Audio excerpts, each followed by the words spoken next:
प्रार्थनया कार्यक्रममेनम् आरभामहे। ॐ सहना भवतु सहनौ भुनक्तु सह वीर्यङ्करवावहै तेजस्विनावधीतमस्तु मा विद्विषावहै। ॐ शान्तिः शान्तिः शान्तिः। हरिः ॐ श्रीगुरुभ्यो नमः। हरिः ॐ। Over to you. रणाङ्गणे यस्य स्मरणं जयकारणं पार्थसारथये तस्मै श्रीकृष्णब्रह्मणे नमः। सर्वेभ्यः स्वागतम्। एवञ्च श्रीकृष्णजन्माष्टमी पर्वणः शुभाशयाश्च। यदिदं पद्यं सम्प्रति मया पठितं तस्य रचयिता तावत् डी.वी. गुण्डप्पवर्यः। सः कर्णाटाभिजनः, महान् कविः दार्शनिकश्च आसीत्। तस्य अयम् आशयः जगद्रणाङ्गणे भगवतः श्रीकृष्णस्य स्मरणं तावत् जयकारणं भवति इति। प्रकृते अवधानमपि किञ्चन आयोधनमेव, किन्तु कश्चन विभाजकोपाधिः वर्तते। अत्र अवधानिनः एवं प्रच्छकानां सहयोगेन रससमृद्धिः सेत्स्यति इत्यस्मात् हेतोः सर्वेषाम् अपि अवधानानुरागिणाम् अस्माकं तत्र भगवतः योगेश्वरस्य स्मरणं महते श्रेयसे स्यात् इति धिया तदेव आदौ अनुष्ठितम्। In the previous two sessions, Dr. Ramakrishna Pejataya and Dr. Ganesh have introduced all the components of Avadhanam, Sahitya Avadhanam, quite comprehensively. And what remains to be done in the future sessions is for us to understand how all these components come together in a typical Ashtavadhanam or in a Shatavadhanam, and for us to understand what are the different types and modes of Avadhanam, such as what does one mean by Sangeeta Avadhanam, what is the procedure employed there, and what are the characteristic features of, say, Natya Avadhanam or Chitra Avadhanam, and so on. And also, what are the general pitfalls or even the pros and cons involved in Avadhanam poetry, and how can a poet or even a Kavi Bubhushu equip himself to become an Avadhani.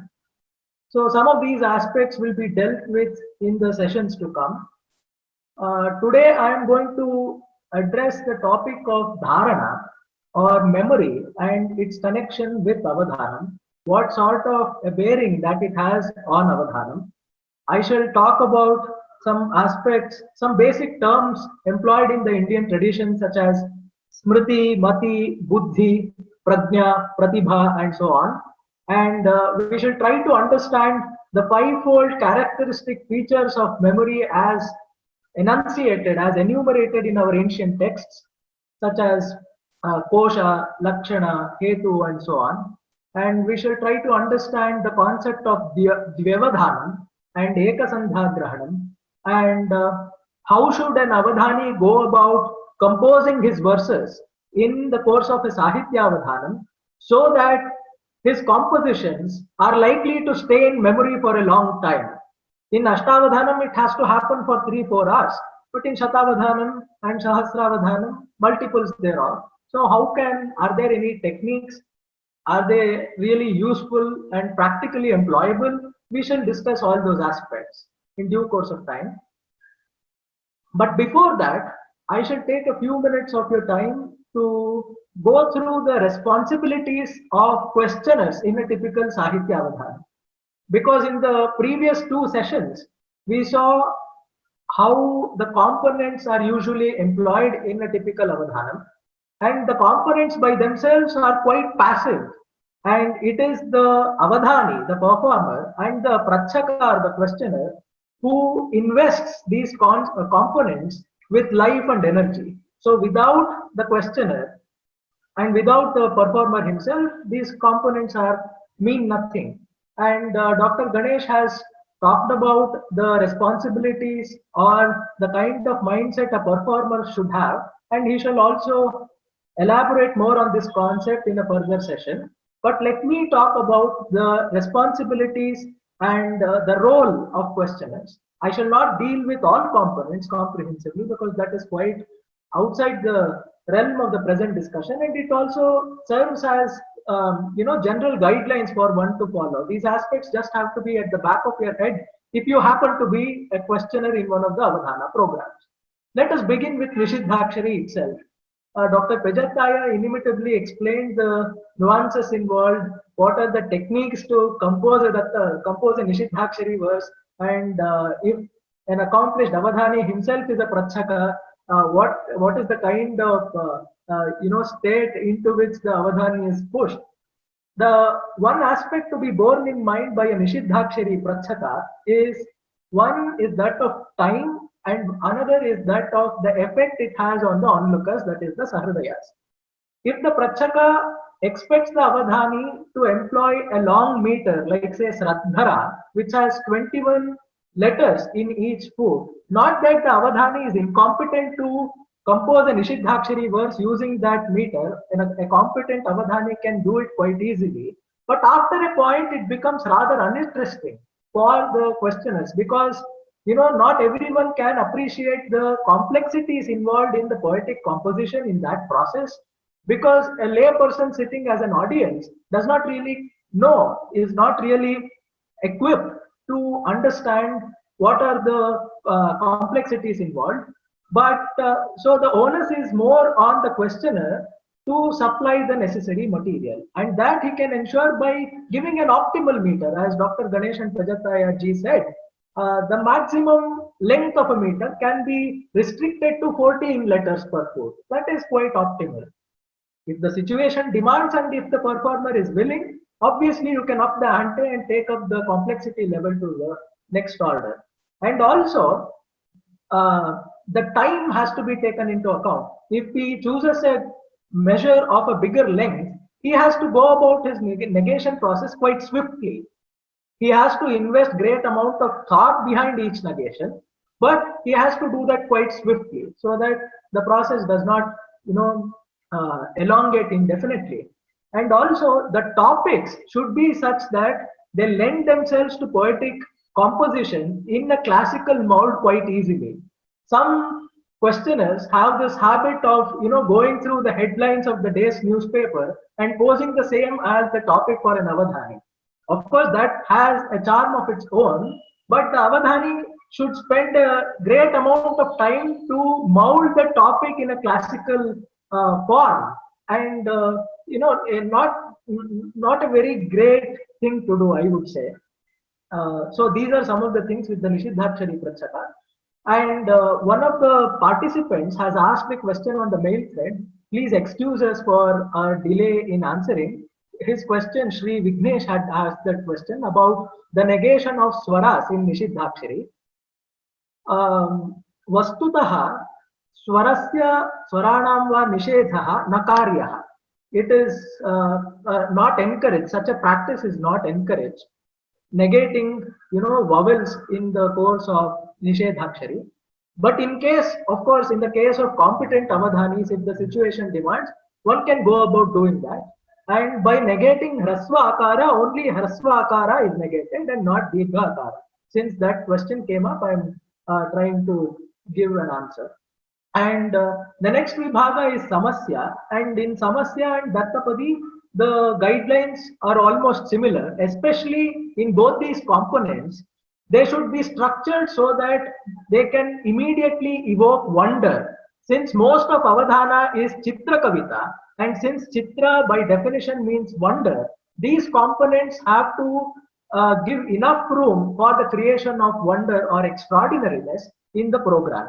And the questioner of both these components, in all these components, should himself come with a verse. It so happens that most of the times, as evidenced in Dattapadi on most occasions, is the Pritchaka himself composes verse with no constraints absolutely. He, generates words of his out of his composition without caring to think about whether they are readily employable in a different measure. For example, the Pritchaka composes a meter in a different meter and asks the Avadhani to compose in another meter altogether. This is quite unbecoming. He should not do that. Why? Because he should ensure the given words, especially especially if it is taken from a different language, it should be readily employable in the meter as they are in Sanskrit. So the Avadhanam charm of it is ensured. And one more thing about Samasya is the characteristic feature of a great Samasya is that it has more than one solution. And the Shabdachala Samasya is qualitatively inferior to Arthachala Samasya. So Arthachala Samasya offers room for poetic imagination as against Shabdachala Samasya. And even here in Arthachala Samasya also, the questioner has to keep in mind that it should have more than one imaginative solution, not just any solution, but imaginative solution. And Dr. Ganesh has himself elaborated on the guidelines related to Ashu Kavita in that the Padyas, the topics chosen or topics posed should not be, of the run-of-the-mill kind. Again, the questioner should not read the headlines of the newspaper and pose such questions. And in Kavyavachana and Aprastuta Prasanga, Ghanta Ganana, Pushpa Ganana and things like that, the appropriateness must be taken care of, must be adhered to in all occasions.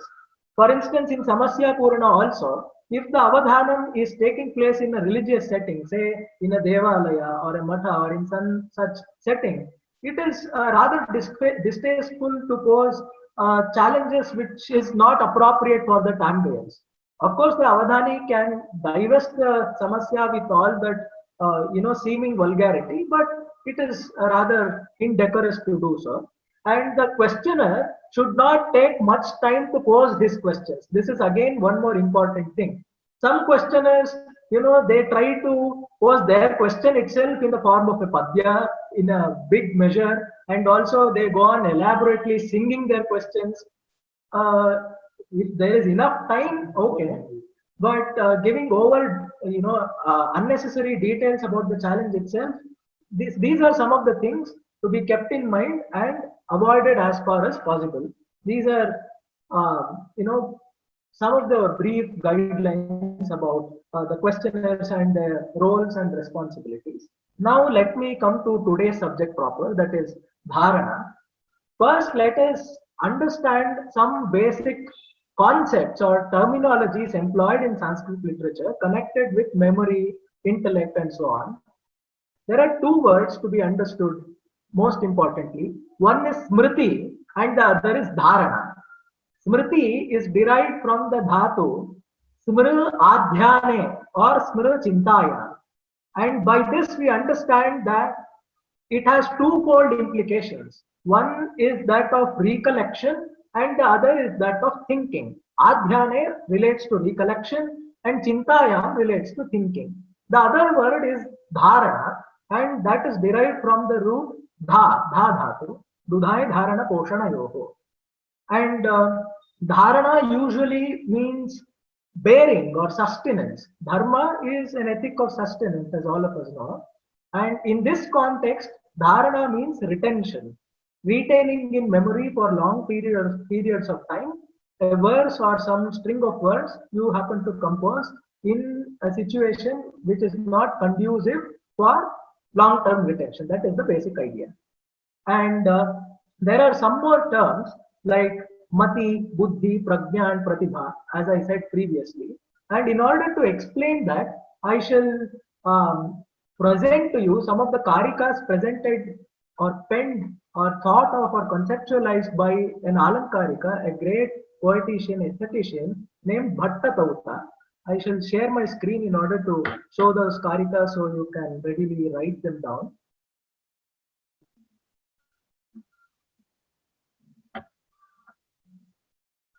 So these are the karikas.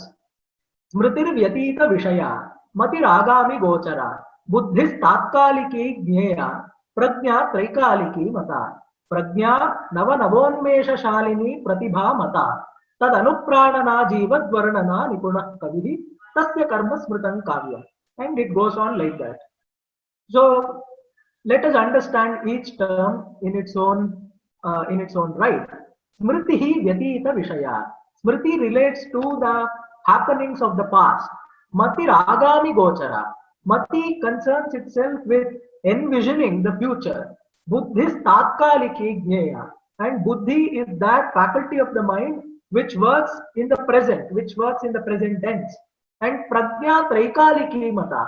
Prajna happens to be that unique feature of the human brain or the human mind, which can think of all the three dimensions of time, namely past, present, and future, simultaneously. So that is prajna. And this prajna transforms itself into something called as pratibha or creative imagination if it can visualize things in newer and newer manners every time it is invoked. So prajna nava nava unmesha shalini, ullekha shalini is another patha bheda, pratibha mata. So that is called pratibha. And pratibhavan kavihi, tad anupranana jivatvarnana nipunah kavihi. A poet is one who can use this creative imagination to come up with beautiful descriptions in his poetry. That is a poet, and his activity is termed poetry. Tasya karma smritam kavyam. This is the idea envisaged or formulated by Bhattatota, and these are some of the things for us to remember in order to appraise the concept of memory and retention, in its entirety.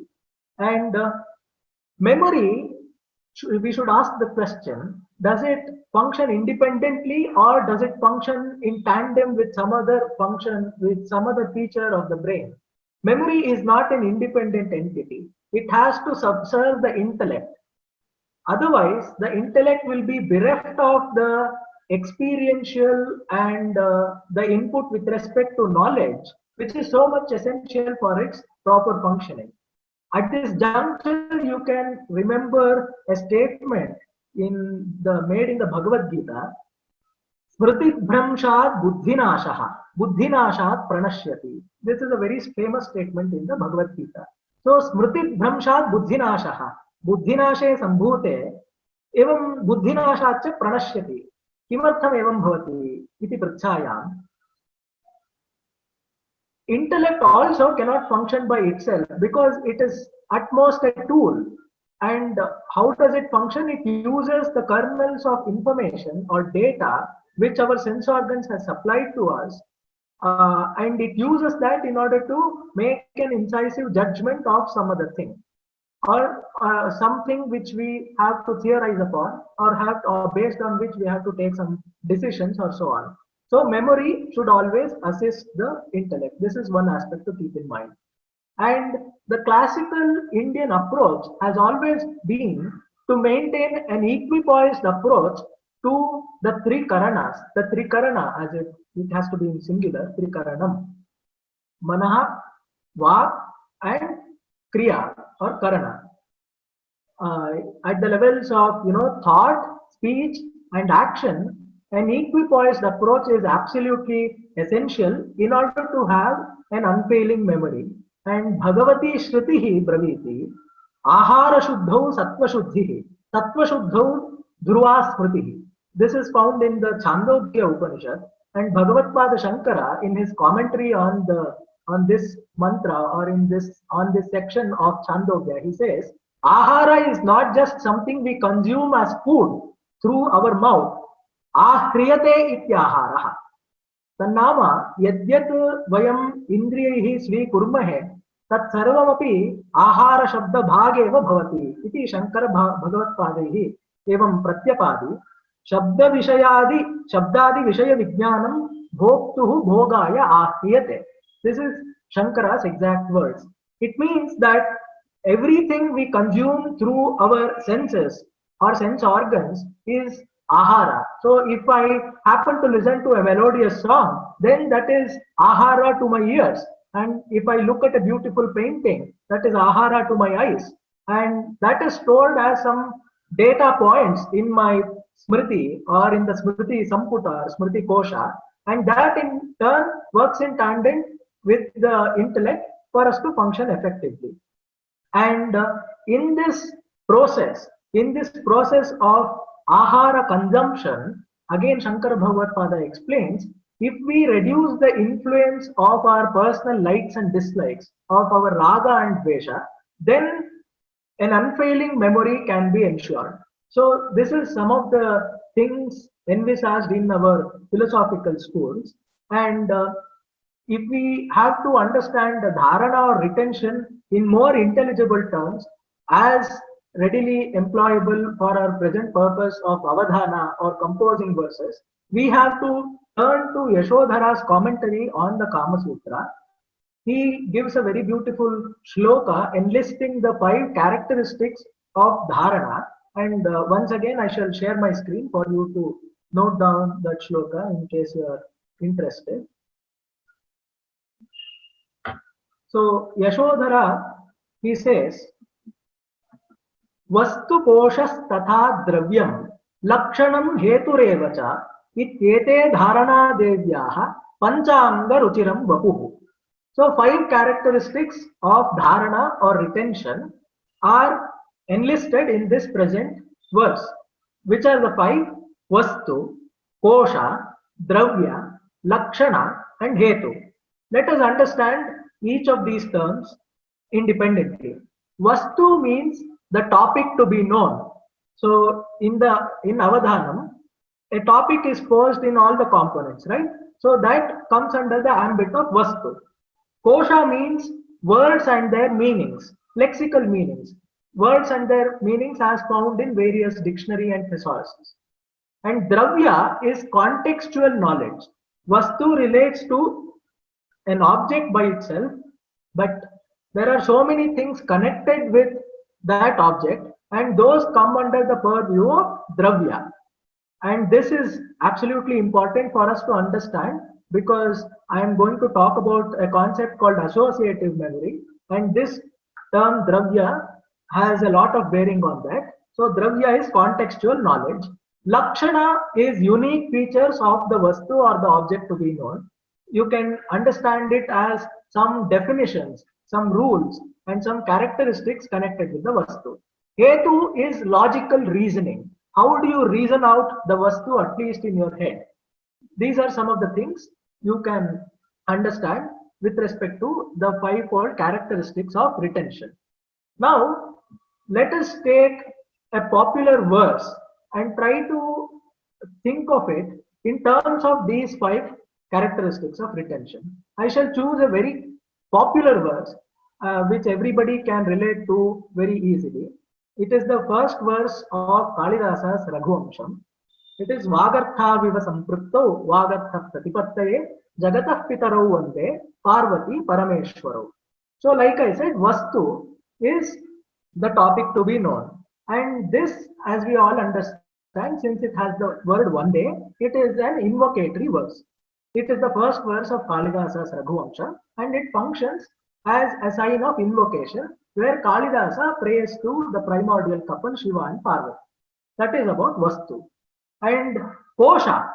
Kosha is, there are so many words employed in this Anushtup verse, and you should know each of those words along with their meanings, if they have some other related meanings, because most words in Sanskrit do not fade out by just giving out one meaning. They have other contextual meanings. What is the Lakshanartha, Vyangyartha, and so many things like that. Are there any words like that? So Vakcha arthascha vagartha. Vak means word and artha means sense. It is actually quite crippling to understand Vak and artha in this sense. It has to be thought of as the form and content of poetry, not just as independent words and their meanings. It is the total form and the total import of poetry.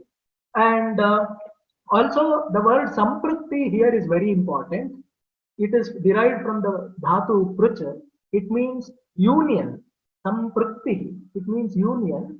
And there are some aspects of grammar here also which are explained very nicely by Mallinacha in his commentary. For example, he says Vagartha viva is an independent word. Ekapadam ivena saha nitya samasaha vibhaktялopascha. That is how Mallinatha explains. So if you have an understanding of those grammatical concepts, then your understanding of the 5-fold features of retention will be so much more profound, and by extension your memory will also be unfailing. And another word here is pitarau, which is related to the ekashesha vritti, dvandva ekashesha vritti. of grammar again, and Mata cha Pita cha Pitaro. And one day is in Atmanepadi. So this is a very poetic usage made by Kalidasa. As all of us know, Atmanepadi denotes that meaning in Sanskrit, what activity we do for ourselves as against for others, that is denoted by Atmanepadi. So one day Kalidasa says, and not some other word. So I bow before Parvati and Parameshwara for my own sake. Vagartha Pratipattaye, in order to gain that, I bow before Parvati and Parameshwara. So these are some of the things related to Kosha. And with respect to Dravya, we should know some things from our Puranas, that Parvati and Parameshwara are Anadi Dampati, Adi Dampati, they are the primordial couple, and some other things such as the Nitya Sambandha of Shabda and Artha, as agreed upon by the Mimamsakas, they bat for the Nitya Sambandha of Shabda and Artha. And we also should understand why Kalidasa has spoken about just Vak and Artha, because they are the raw materials of poetry, and that is why Vagartha Pratipattaye is so much important. And Lakshana relates to the meter. For instance, here it is Anuštubh or Anuštubh Shloka. What are its characteristics, what are its Lakshana, and so on. And also the Upama Alankara which is involved here, those are the Lakshanas. And Hetu relates to, the logical reasoning, why this verse is at the beginning. There is a poetic tradition in Sanskrit, how to, write a verse, what kind of a verse to be there at the beginning of a poetic composition. Dandi says in his Kavya Darsha, Ashihi Namaskriya Vastu Nirdesho Vapi Tanmukham Athava Tanmukhe. So this is a Namaskriyaatmakam Stavanam, Namaskriyaatmika Stuti. So one day, since it is there, and Ashi Rupa is benedictory verse, and Vastu Nirdesha is something different. So Madhura Vijaya begins with an Ashi Rupa, Kalyanaya Satam Bhuyat. Bhuyat, the word is there, benediction. And Vastu Nirdesha can be seen in Kalidasa's Kumara Sambhavam, Astuttarasyan Dishi Devatatma. So these are some of the additional things which will help you understand this verse better, though not in its actual ambit, in its actual coordinates. But you should have all these things at the back of your head in order to, have an unfailing memory. So going forward, these 5 aspects of memory helps us retain any object in mind, especially poetic objects, for longer periods of time. Not just that, we can also recall those at will whenever we want. In Avadhanam, both retention and recollection are both important. It does not do if you happen to remember that, you should also be able to recollect it. And this, as I said previously, is closely related to a concept called as associative memory. Associative memory can be thought of as Sayojaka Smriti Shakti. And what does that really mean? I explained Dravya as contextual understanding of a vastu, of a topic to be known. So think of any object or any entity that comes to your mind readily. For instance, if you think of a bell, what are the things you can relate the object bell to? That depends on person to person, depending on their innate predisposition, their background, social background, educational background, and so many other things. They will be able to relate to this one concept bell in many different ways. For instance, if you happen to be a person interested in science, you might be interested in the frequencies, the damping ratios, and so many things like that. And also you might be thinking about the alloy and the composition of the alloys from which the bell is made, and things like that. Or if you happen to be religiously or spiritually inclined, you might think of a temple where you go very reverentially and do the Ghantanada, or the puja at the beginning of which Ghantanada is an inviolable element. And there are so many other things. You might even think of a cow or a beloved calf around whose neck that the bell is tied. The list is absolutely unending. It goes on like this incessantly. The idea is you should have a wide-ranging vyutpatti and also lokavekshana. Erudition or vyutpatti should be coupled with lokavekshana. And lokavekshana comes to your help in pratibha. Pratibha is not in your hands. The flash comes or it strikes on its own. And what helps in the process is this lokavekshana. If these things are at the back of your head, then they somehow come out organically while you are trying to think of ideas to compose a verse during an avadhanam. So these are some of the things again should to be borne in mind.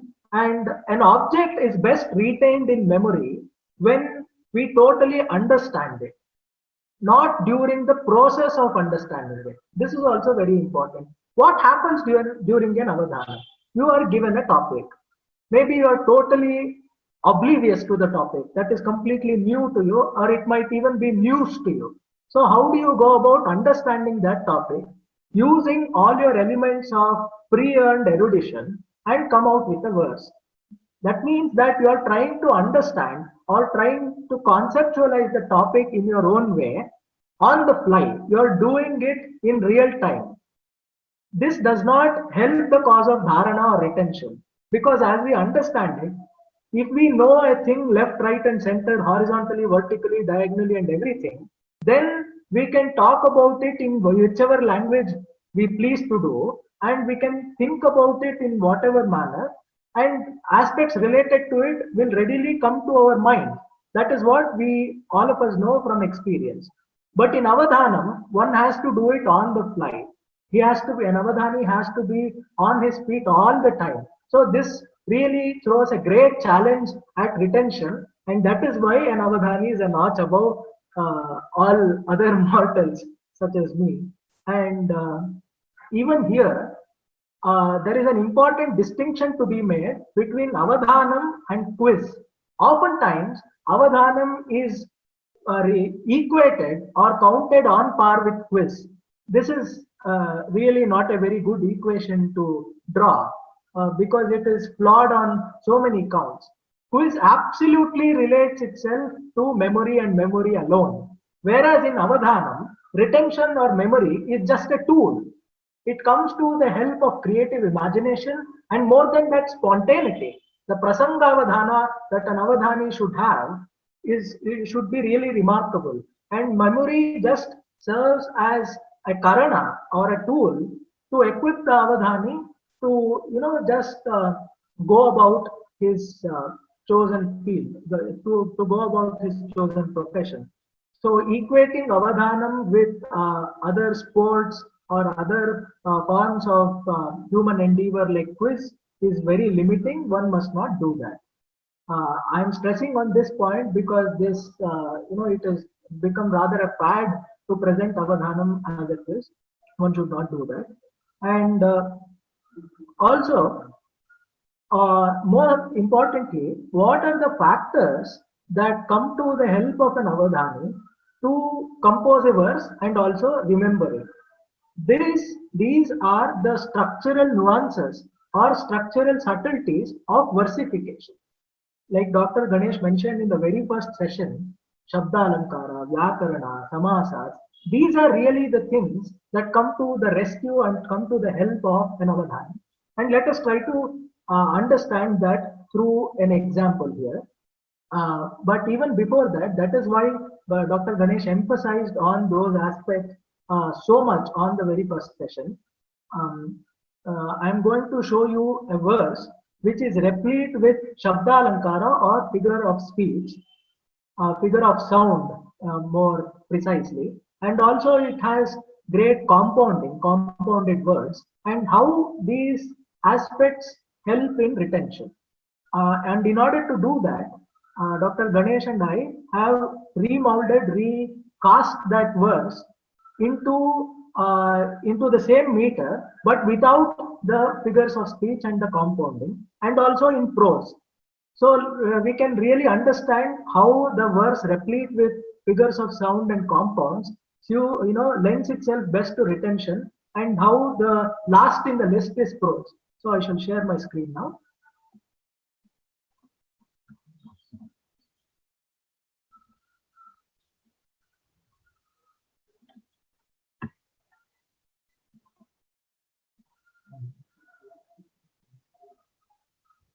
So this is the original verse written by Panditaraja Jagannatha. I shall read it out or recite it.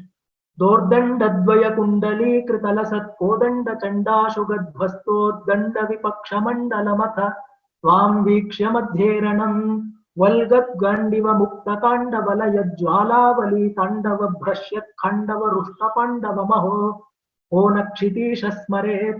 This is the verse. And the meaning of it is quite oblique and complicated. It simply means that this: while a well-armed archer is engaged in drawing out arrow after arrow in his quivers, even the mightiest of kings will develop cold feet looking at such a ferocious warrior, and he is certain to remember a furious or furious Arjuna who was about to turn the Khandavavana into ashes. That is the import of the verse. So look at the composition made by Jagannatha Panditaraja. As you can see, in both halves of the verse, the 2 lines above and 2 lines below, they are counted as 2 halves of the verse. They are replete with similar sounding consonants. Here, the conjunct consonant or sayuktakshara and da, dordanda, kundali krita, and so many other things like that. Kodanda, dvastoddanda, mandala, madhyeranam, there also na is there. Gandiva, kandavalaya, kandava, khandava, rushpandava. So in so many of these occasions, that conjunct consonant has repeated, and that has increase the emotional ambience of this verse, which tries to draw, convey the Veera Rasa as it were. It is a Muktaka, but even then, the Ojo Guna is aptly seen, and there are 2 towering compounds in each half of the verse. If you see, Dordandadvaya Kundali Kritalasat Kodanda Chandashugat Bhastoddanda Vipaksha Mandalam is a single compound. And likewise, Valgat Gandiva Mukta Kandavalaya Jwalavali Tandava Bhrashyat Kandava Rushta Pandavam is again a towering compound. So if you happen to read this word aloud in consonance with the Chandogati, it is very likely that you can commit this reverie after twice or repeating it twice or thrice. Now, we have recast this same verse in the same meter, Shardula Vikriditam, but without the Shabda Alankara and without the compound. I shall recite it. The meaning is absolutely the same. There is not even a modicum of difference between the 2 verses, but for the structural compositions, structural elements. Bahubhyam avakrishya chapa matulam shatrun nihatyashugaihi sangramajira madhya samstha managham tvam vikshya vismapitaha Gandivena sharan vimuchya sarusham jwalamayam khandavam yes chakre tamaho smaranti nakatham bhumishwara phalgunam. This is the verse. So if you see, there are so many vyasthapadas or non-compounded words in each of the feet, in each of the padas of the padya, and therefore, because of that, the verse is so much harder to be retained in memory for a longer period. You can try it out yourself.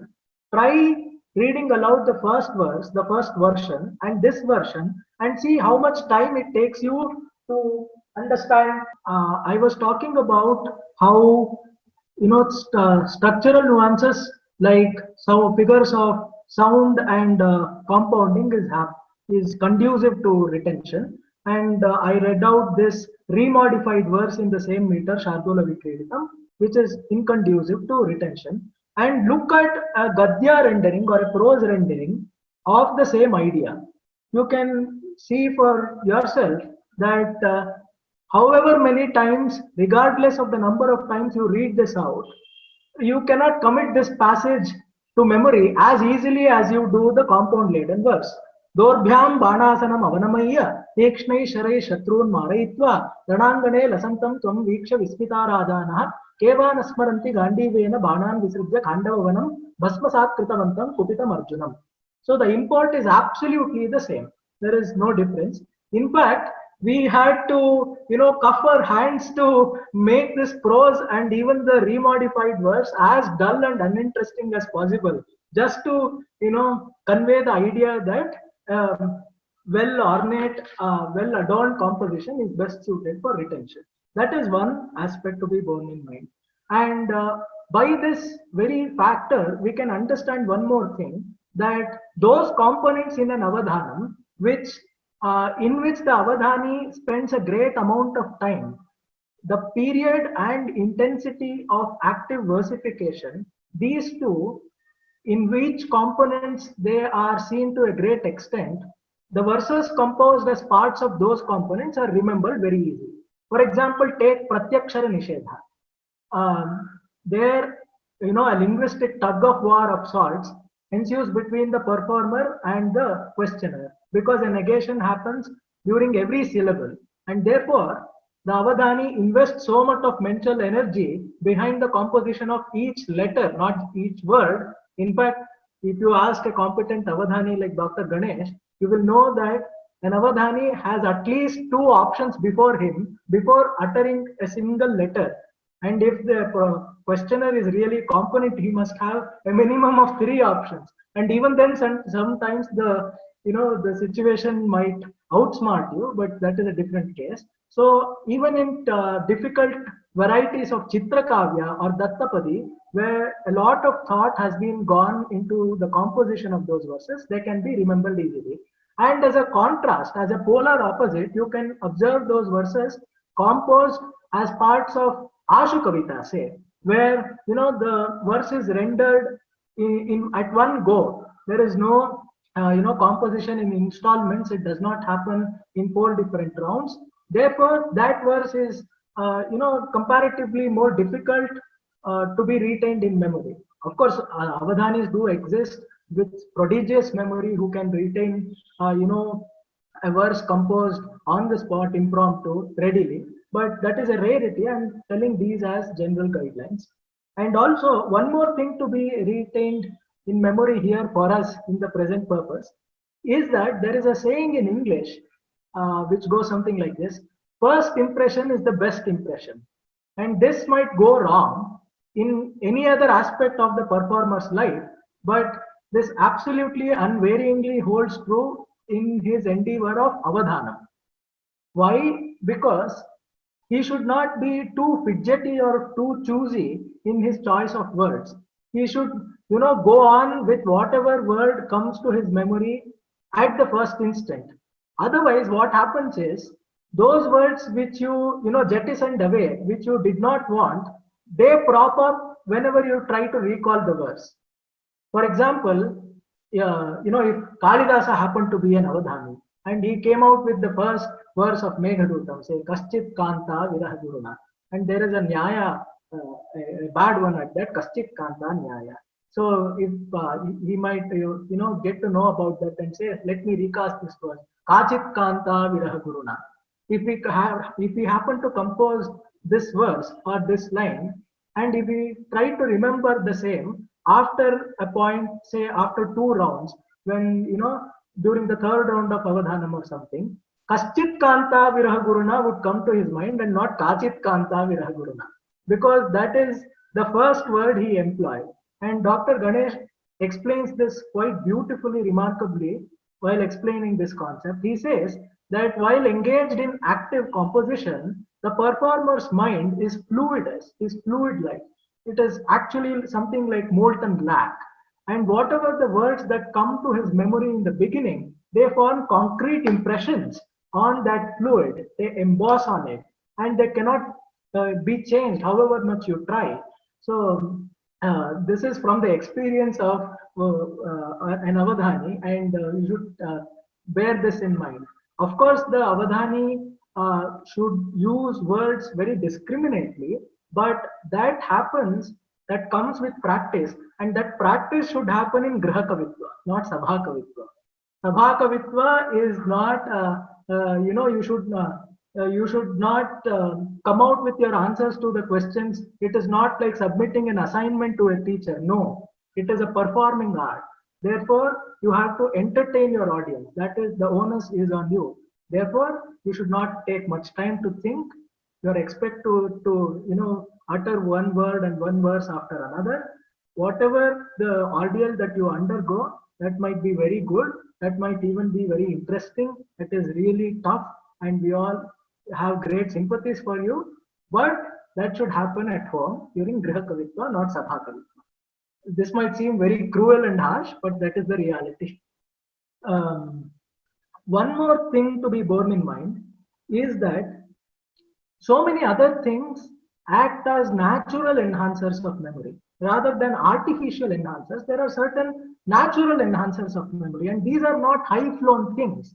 These are things as simple but as profound, yet as profound as sleep, as maintaining a good diet, as maintaining a swastha vritta, as it is called in Ayurveda, of exercising regularly and things like that. So today, a regular plant-based diet is termed as something as Mediterranean diet that is being propounded by practitioners of medicine all over the world, that is best suited for maintaining health and lifestyle, and by extension memory, because memory is a state of mind conducive for active, healthy life. So Swasthavritta is absolutely important to ensure unfailing memory. And there are so many other aspects also. Certain modern techniques have been, devised that help avadhanam. But like I said previously, you should not dwell too much upon these components. For example, if you are a fan of the internet sitcoms and the teleseries, you might have heard of something called The Mentalist. There was this TV show which was quite popular somewhere in the somewhere in, I think, in the last decade, or might be in the early years of this decade also. In that, the actor, the protagonist, Simon Baker, says he employs a technique called the memory palace in order to have some prodigious memory. And memory palace is also a recognized technique to improve memory. But those techniques have demonstrably little to offer to Avadhanam, other than the structural nuances of versification, like Kosha, Vyakarana, Shabdalankara, Arthalankara, Chandas, most importantly. These are the things that can come to your help, and not any other techniques. I shall repeat, not any other techniques, because there is so much going on in Avadhanam itself. It deals with lateral thinking, out of the box thinking. He has to think of answers for samasyas and so many things. And the techniques like memory palace or filing system, they expect the avadhani to do so many more things. So if you are adding variable after variable to an equation, and in the process not making it any simpler, you should add more consonants in order to make an equation more simple, and not variables. That is the rudimentary knowledge of mathematics.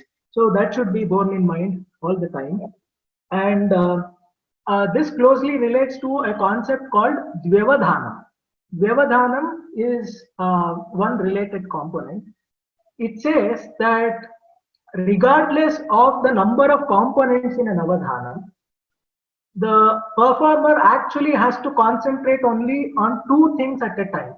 One is important and the other is relatively unimportant. The important activity unfolds in the performer's mind, whereas the relatively unimportant activity proceeds or progresses externally as answers to, perhaps to the questions posed by the Aprastuta Prasangi, or, answering Uddishtakshari or something like that, more so with the answer of Aprastuta Prasangis. And our tradition, or rather, I must say, Dr. Ganesh explains it using a maxim, a Laukika Nyaya of Sanskrit. It is called Suchi Kataha Nyaya, or the maxim that relates to a needle and a boiler. So if you happen to go to a metal worker and he is engaged in the fabrication of a boiler, which is a much more complex item to fabricate than a simple needle. But your requirement is for a needle. So if you ask him that I want a needle, please can you make it for me?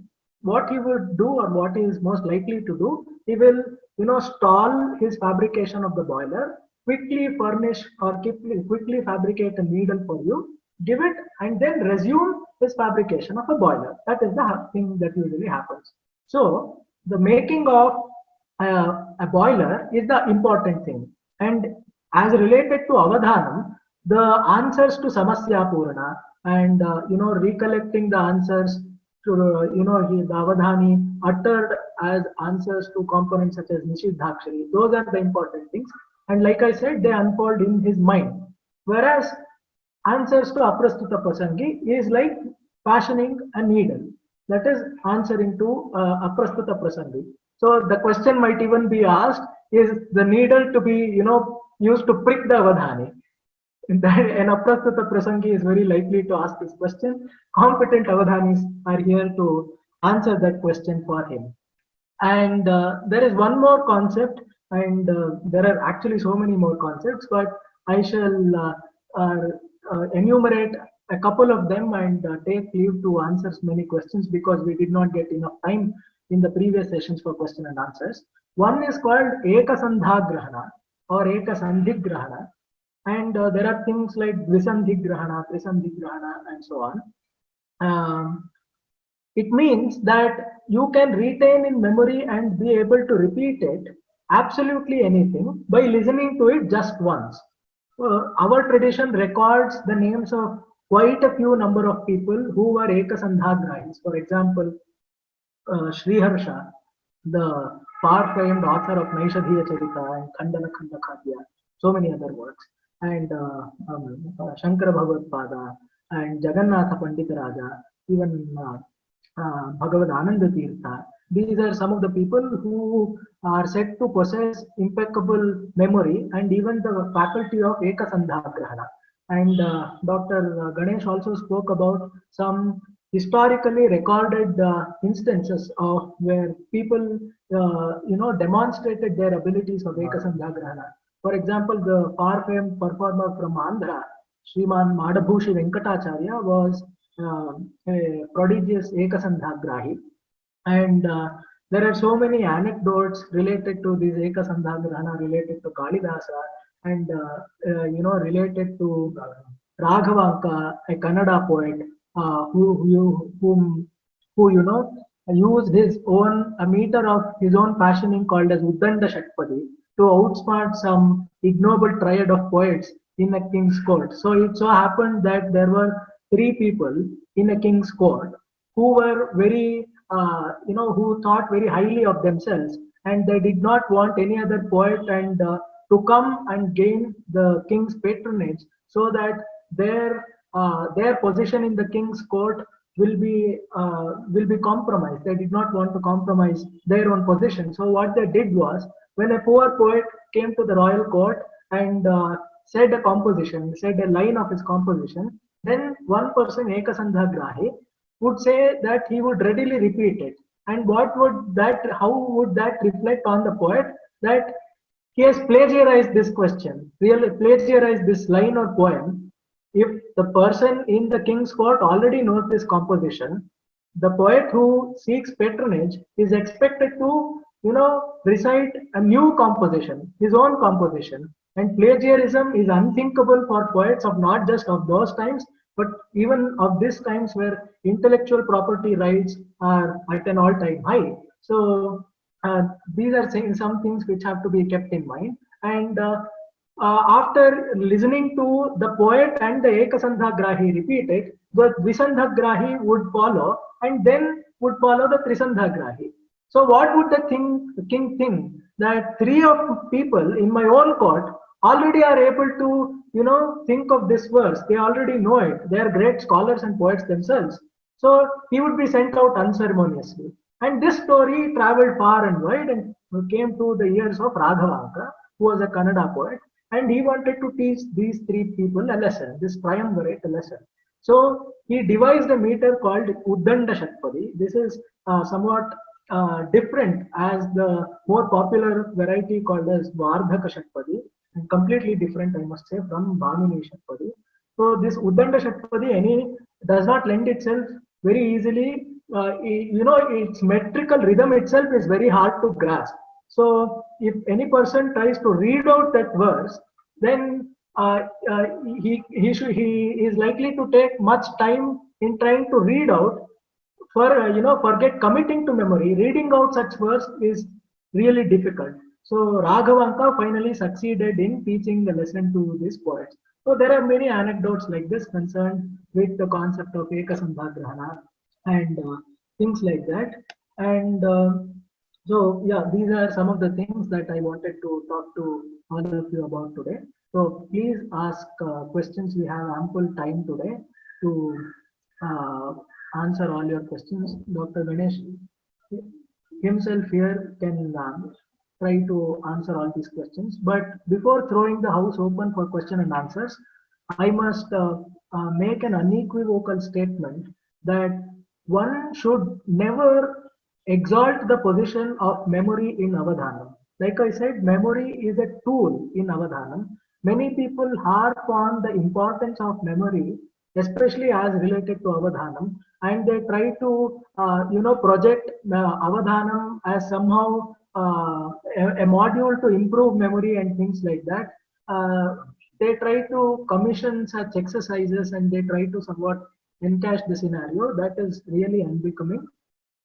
Poetic exercises, poetic, time-tested poetic measures, poetic techniques only come to the help of an Avadhani in this composition, like I have time and again reiterated. And if Avadhanam really can enhance or can really bolster memory, then such a thing has not been documented. What happens is you can readily remember verses better, but that can happen through your Sahitya Avadhanam itself. So, as related to Avadhanam, it is the things that I have enumerated in the course of this session. And Avadhanam as itself, especially Sahitya Avadhanam, does not offer much to memory, like some acronyms or mnemonics, so many techniques to master memory. It is not like that. Vedavadhanam requires great memory. People, they have great memory and they exhibit those feats. But Avadhanam as an art form by itself, by and of itself, has little to contribute to memory. So, with this unequivocal assertion, I invite your questions. So someone had asked me a question that in an informal discussion that can audience ask a question to the Avadhani while performance is going on, and and second thing is, so what who should control if our audience cannot ask the question, then if someone asks the question, then who should control it? Yeah, because this art form is little unknown to many people, so audience may not be aware of the process.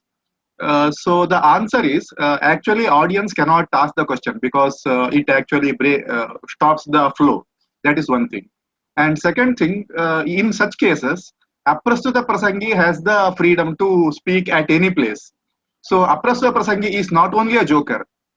Many places people think that Aprastuta Prasangi means he is there to, that is the main thing, that he makes the environment light and he brings the smile in the face of audience. That is the thing. But Aprastuta Prasangi should control the entire whole performance. So that is the, sometimes what happens, if Nishiddhakshari Prichaka, if he asks for some Shardula Vikridita Vritta in Nishiddhakshari, or if Dattapadi Prichaka asks for something like confident or something which doesn't suit, which doesn't fit in that particular meter, or which cannot be employed in Sanskrit, then if Avadhani says that this is impossible or not, people may feel Avadhani cannot say such things, that this is impossible or what you are asking is not actually like that. Avadhani cannot say, but Aprastuta Prasangi can say such things. So Aprastuta Prasangi should know all aspects of the Avadhanam, and wherever some explanation or any detail is required, so he must be giving such things. In that way, the Avadhanam, the entire performance, entire program goes in a right path. My question is about the male and the female way of thinking, retention. I mean, any experiences on that? Because females are regarded as more emotional and males are regarded as more rational. How do we understand memory in that in the context of Avdhana or some in that context? Because we don't hear of many female Avdhanis.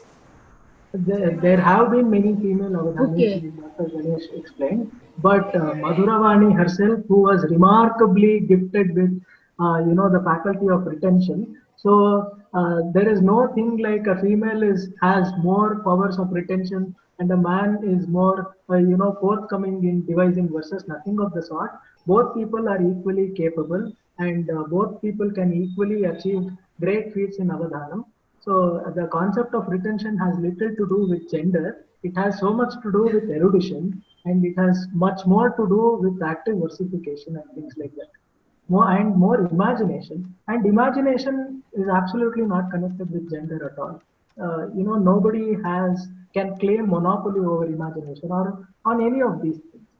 Yeah, but because in our literature, Indian literature, I think we rarely find works by female writers or something like that. That's why There have been, ma'am. I there can have share been, yeah. instances with you. But again, one important thing to be remembered always, that these are social criteria and not literary and not aesthetic criteria. So you should really make a distinction or paricheda between social factors and aesthetic factors. Avadhanam is an aesthetic art form, and you have to appraise it, think of it in terms of aesthetic criteria.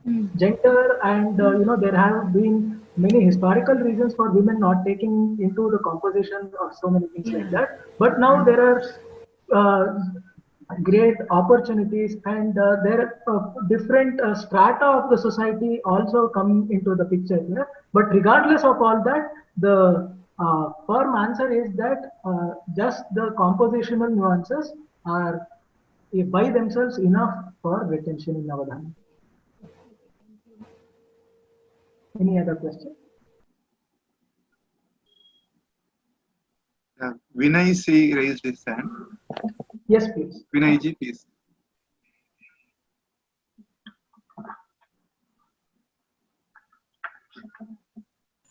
श्रूयते वा? आं श्रूयते, उच्यताम्. श्रूयते. मासद्वयात् प्राक् एक तेलुगु अवधाने गरिकपाटि नरसिंहराव इति एकः उक्तवान् तस्मिन् यः अवधानी भवितुम् इच्छति तस्य जन्मना एव अनुग्रहः स्यात्, जन्मानन्तरं तस्य अनुग्रहः न लभ्यते, जन्मनः एव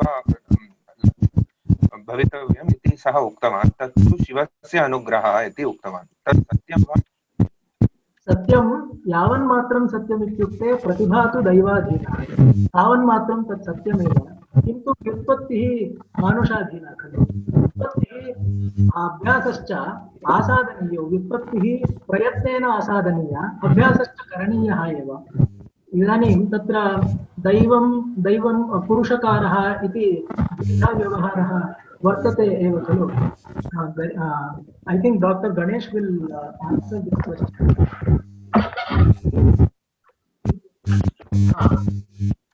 I personally know Shri Garikapati Narasimha Rao, and I had participated in several of his avadhanams as well, and I have read most of his writings also, and I have listened to hundreds of hours of his talks also. And he would have spoken this in one occasion, and many occasions he has clearly said effort, individual effort is very, very important. Saptamam Daiva Chintanam. And so, Paurusha Prayatna, Tatasya Kupoyam iti Bruvana, Ksharam Jalam, Kapurshah Pibanti. This is what Yoga Vasishtha says. Our effort is very, very important. And even great Avadhanis who almost opened new vistas in Avadhanam in the modern era, in the late 19th century, Tirupati Venkata Kavulu, they're supposed to be the hallmarks in Andhra Avadhanam. They say, you know Telugu by any chance? I shall repeat the very words. Idi Daiva Sakshatkarama, Idi Yoga Siddhya, Idi Mantra Siddhya, and Talchevaru, Memu Made, Idi ప్రయత్నమని ఎంత నెత్తిలో నోరు పెట్టుకొని కొట్టికొలను ఎవరు నమ్మకపోవడంతో మేమును దైవసిద్ధి అనే బొంకి తిని. I shall translate it in very idiomatic Telugu. Though people say it's all mantra siddhi, it's all deva anugraha and others, we shouted, we screamed that it is all human effort, it is all our individual effort. That of course, to everything, to everyone, every time, every place, Ishvaranugraha is there. But none would believe. Then we too started bluffing. We too started saying that this is Daivanugraha to appease people. That's what they say in the preface of their Shatavadhana Saramu, collection of the verses. And that's why it is Daiva with reference to Pratibha, as said by Shashikiran. The rest is left to human nature. And there is no gender, no caste, no color, nothing. Please, Shashi, continue. Let's see. There was Shankar Narayananji. Next question. प्रश्नः एवमस्ति अप्रस्तुतप्रशंसा इति अस्ति तथा एव आकाशपुराणम् इति कुत्रचित् दृष्टवान् तयोः भेदः किमपि अस्ति वा नाम सामान्यम् इदानीं पूर्वमुक्तं हास्य उत्पादनं तथा नास्ति चेदपि द्वयमपि समानम् अस्ति वा भेदः अस्ति वा इति एव प्रश्नः अप्रस्तुत प्रशंसा न अप्रस्तुत प्रसंगः इति तथापि उच्यते तत्र तावत् अप्रस्तुत प्रसंगः इति योऽयं विभागः वरीवर्ति तस्मिन्नेव बहवः अंशाः अन्तर्भवन्ति अथवा बहवः अंशाः अन्तर्भावयितुं वा शक्याः यथा आकाशपूरणं पुराणपाठः एवं छन्दोभाषणम् इमे विभागाः स्वतन्त्रतया अपि गणयितुं शक्याः अथापि यदि तत्प्रष्टायः भवति इदानीम् अवधानी एव प्रच्छकः भवति चेत् तस्य आशुकविता सामर्थ्यं वर्तते चेत् सः आशुकवितां रचयितुं शक्नुयात् तदानीं छन्दोभाषणम् अवश्यं सेत्स्यत्येव तद्वदेव इमे विभागाः अपि अत्रैव अन्तर्भावमर्हन्ति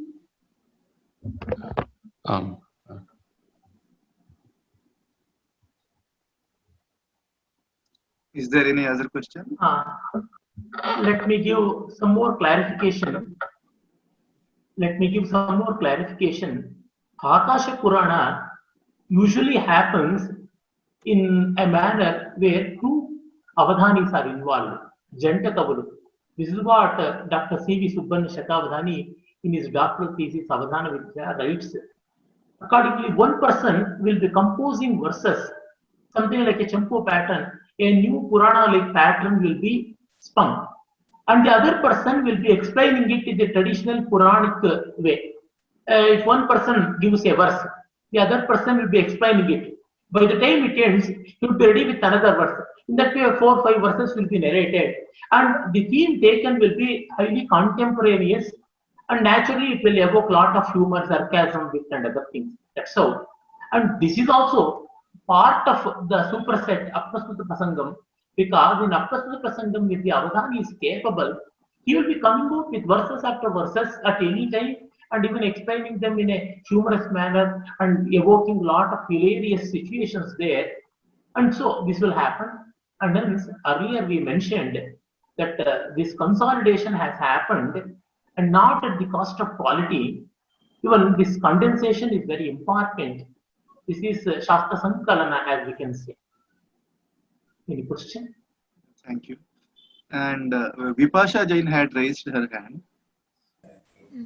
Namaste Guruji, namaste everyone.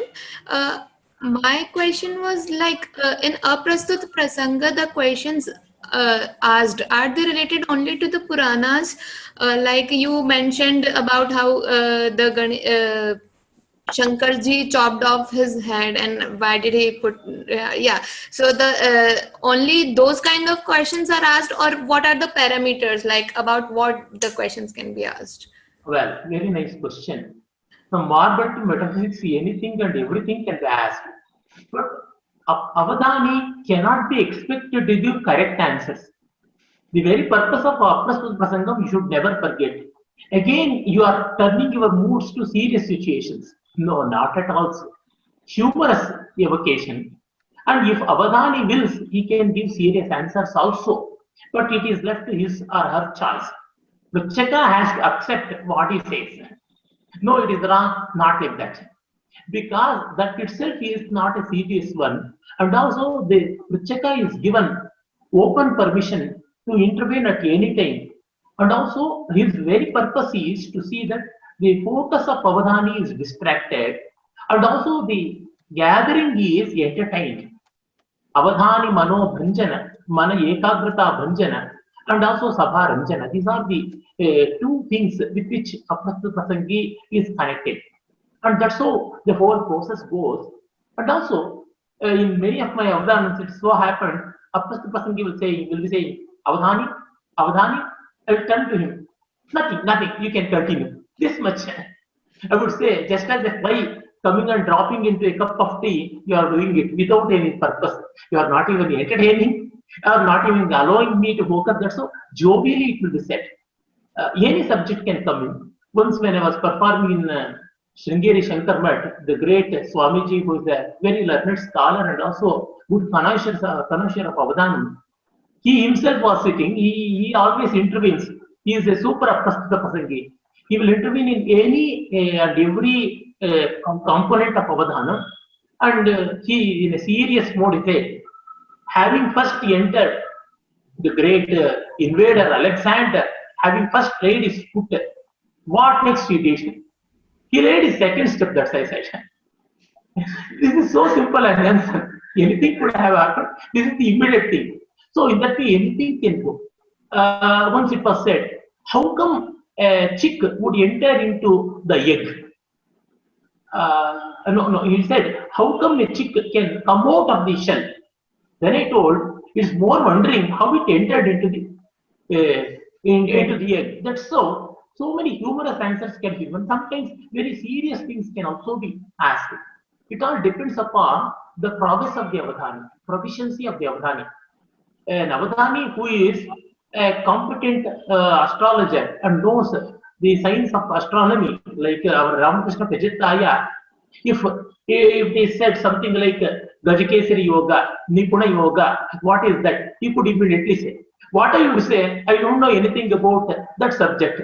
This is Gajakesari Yoga, you are Gaja and I am Kesari. If I am overriding you, and in the other case, I will become Gaja, not even Gaja, I will become Aja and you will become Kesari. That's so, some word play that will be given. And this is Pratyutpanna Mati. That's how it goes on. Thank you, Vipasha. And thanks, Ganesh ji. And now, Prabhu. Namaste, Mahodaya. Namaskar. I have one question. Shashikiran Mahodaya mentioned that memory is is a tool of Avadhanam, and he also mentioned that when it comes to Avadhanams, Pratibha is more important than Dharana, but when it comes to remembering shlokas from several thousands of books, how does an Avadhani manage to grasp? Is it by rereading, or just reading one book once, or how does he get to know one particular shloka is from that book or that? Well, what we meant, me or Shashi, what we meant is a person with dementia cannot perform Avadhan. Normal memory, which is just common in all human beings, that much is enough, but very much of Pratibha and balance into that, sufficient Vyutpatti and enormous Abhyasa. Memorizing verses come to the part of Abhyasa. For example, I myself honestly claim my memory is very, very average, rather below average also. In spite of that, I have become an Avadhani. Not by chance.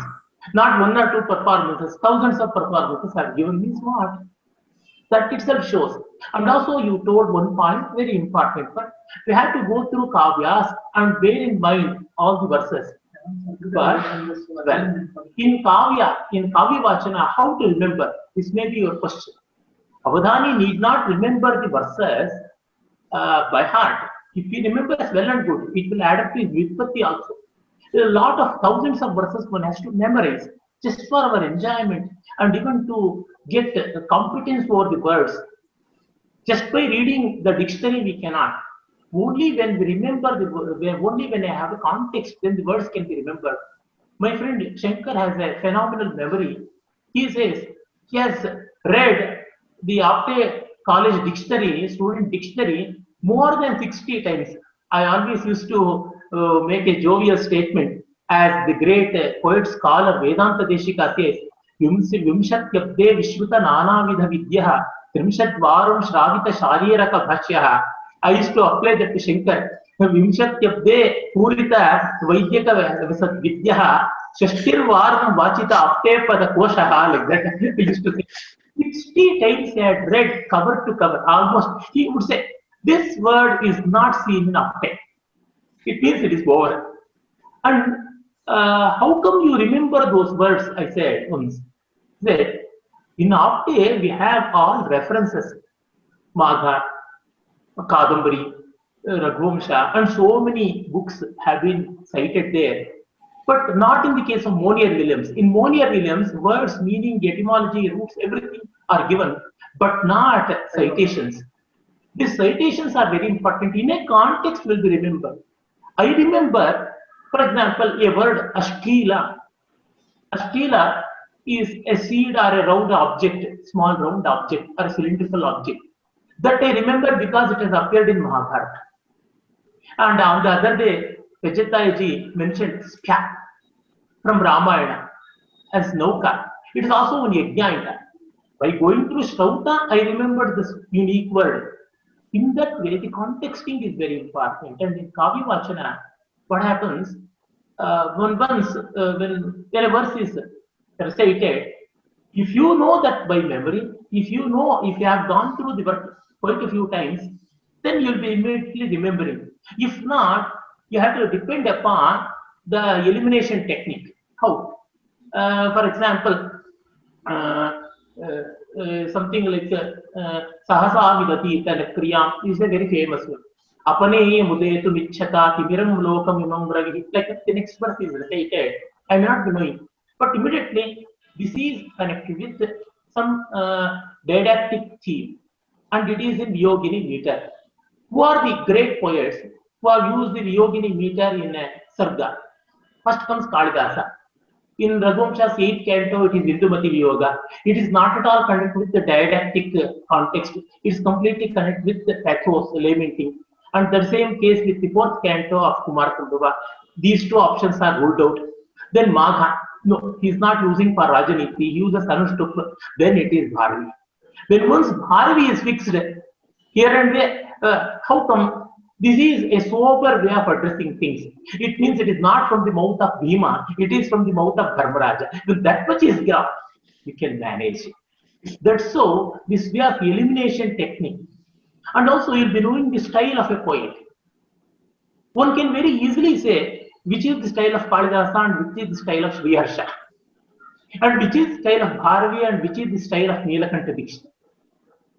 By going through, this cannot happen with memory. This has to happen with Vipatti and Pratibha, the intelligence. This is how the situation is managed. And of course, common sense, how it is always prevalent, so is common memory, that is the benchmark. Thank you. We have two questions. We have Srihariji and Abhay Singh ji are raising their hand. So Srihariji, you can ask first. Namah Shivaya to all. Namo Namaha. Ganesha Varyaha. Namo Namaha Shashikirana Varyaha.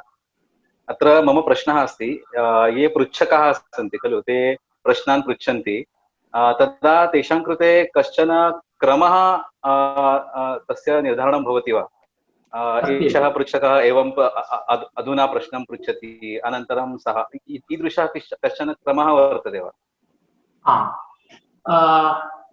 संस्कृतेन वदामि वा उत्तरम् अथवा सर्वेषां सुखबोधाय आङ्ग्लया कथयामि कथमपि चिन्ता नास्ति अस्तु नाम आङ्ग्लमेव we have given some links also to watch a performance, to Avadhana performance. Perhaps you have not watched, I think. Yeah. There you would have known. And they will be getting an opportunity of watching it on 15th. Yes. That's why I specifically told Pejataji that everyone should watch that and come to the workshop. Sorry, very correct. Because sir, it I is have something seen. like having finished the homework and coming. Because we have little time and everything cannot be completed here. But I shall give out different avadhanis have different order. Me, as usual, through my mentors like Lanka Krishnamurti and others, I start with Nishedakshara, and same thing is followed by Pejattaji. Some people start with Dattapadi, some people start with Samasya, but one after the other it will go. All people will not cascade, will not come and attack Avadhani like Samshaktaka's attacking Arjuna. It will not happen. One after the other they will come in. If not, even the people who want to listen and enjoy Avadhanam, they cannot manage. And so, let alone confusing Avadhani, even confusing the Rasikas will happen at the end. That's why one after the other, Samasya, Duttapadi, Yastakshari, something, it will come. But Ganta Gananam, or Sankhya Bandha, or Pushpa Gananam, or even Aprastut Prasangam, they come at any time and every time at random. But while the Avadhani is talking to Pruchaka, when the Avadhani is interacting with a specific Pruchaka, Aprastut Prasangi or Ghantavadaka should not intervene. Avadhani will not get disturbed. If at all he is going to disturb just by such things, he should not be an Avadhani. But the Rasikas will feel bad. They want to enjoy, and that's why uninterrupted entertainment should be provided to them. At the cost of their entertainment, Avadhanam should not proceed. That's how it will go. In 4 rounds it will go. And in the 4th round, all the verses will be completed. And then the verses will be recalled and explained after that. This is how it goes. Okay. Because in one Avadhanam, your Ashtavadhanam, there few questions were asked on the mathematics, and that Sangeeta question that come quite later. So I was thinking like that some questions are kept afterwards, or some questions should be asked regularly. That's what I told. Avadhanis will have their preference. And even to keep some people left, some people right, I always have the Dharana Pradhana people are rightish and Adharana Pradhana are leftish. Like that, I make it. It is not individual preference. And it so happens we are so accustomed to it. If the people change the position, instead of looking at the right side, we'll be looking at the left side. To that extent, our brain will be monotonously going on. That will happen. Venkatesh Kulkarni actually places the Nishedhakshari towards his left side, and after that Samasya Purti. So he wants to have that Pradakshina Krama.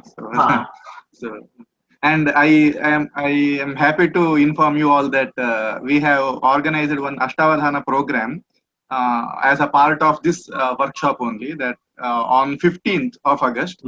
So it is a Independence Day. So I hope all of you will be independent on that day. So from 10 to 1, our own Surya Hebbar will be performing the Avadhanam. It will be in Bengaluru. So this program will be telecasted live on YouTube also. So all of you can watch the program, and you can invite your friends also, inform your friends also to watch the program. So, and details will be shared with you. Ajay Singh ji. Ajay Singh ji. Abhay Singh ji. नमस्ते गणेश जी।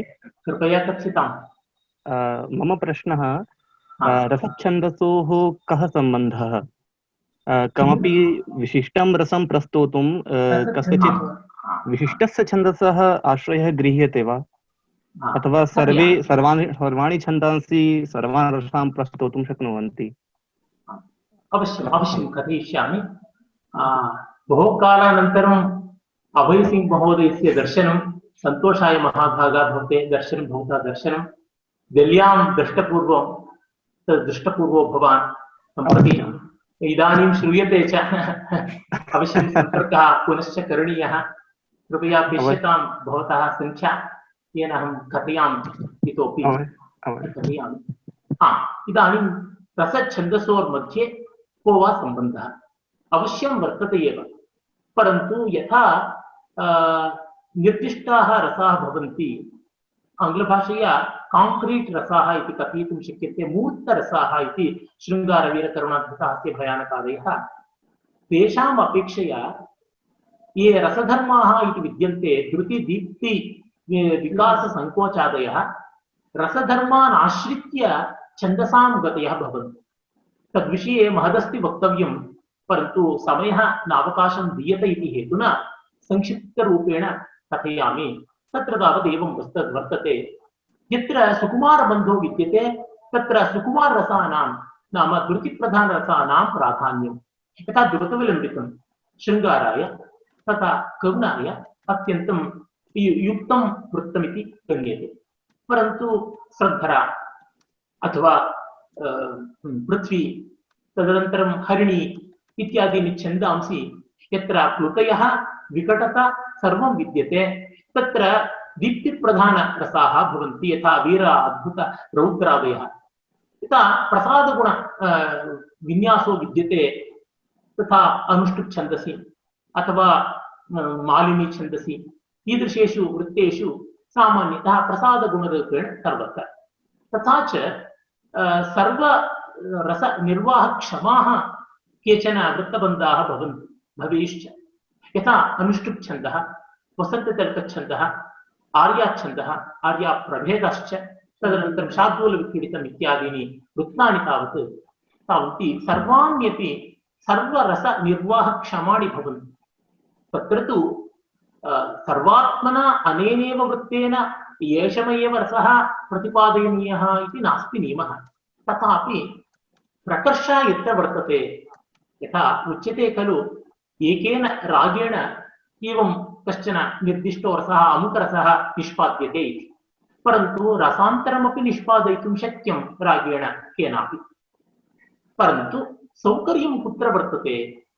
एवमेव कटुपदार्थैरपि मरीचेनापि वयं मधुरपदार्थं निर्मातुं प्रभवेम, परन्तु कियन्मात्रं घृतं कियन्मात्रं शर्करा एवं सर्वम् अपि द्रव्यादिकम् आवश्यकं, तावत् द्रव्यादिकं काजु इत्यादीनां विनियोगेन सुलभतया सिद्ध्यति खलु।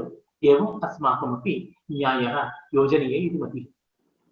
इतोपि अधिकतया अहं वक्तुमीहे प्रायेण दूरवाण्या वा मार्गान्तरेण संविधानान्तरेण व्यवहर्तुं प्रभवेम। धन्यवादाः। So we will conclude the session with the Shanti Mantra. Om Purnamadah Purnamidam Purnat Purnamudachyate Purnasya Purnamadaya Purnameva Vashishyate. Om Shanti Shanti Shanti. Harihi Om Shri Gurubhyo Namaha. Harihi Om.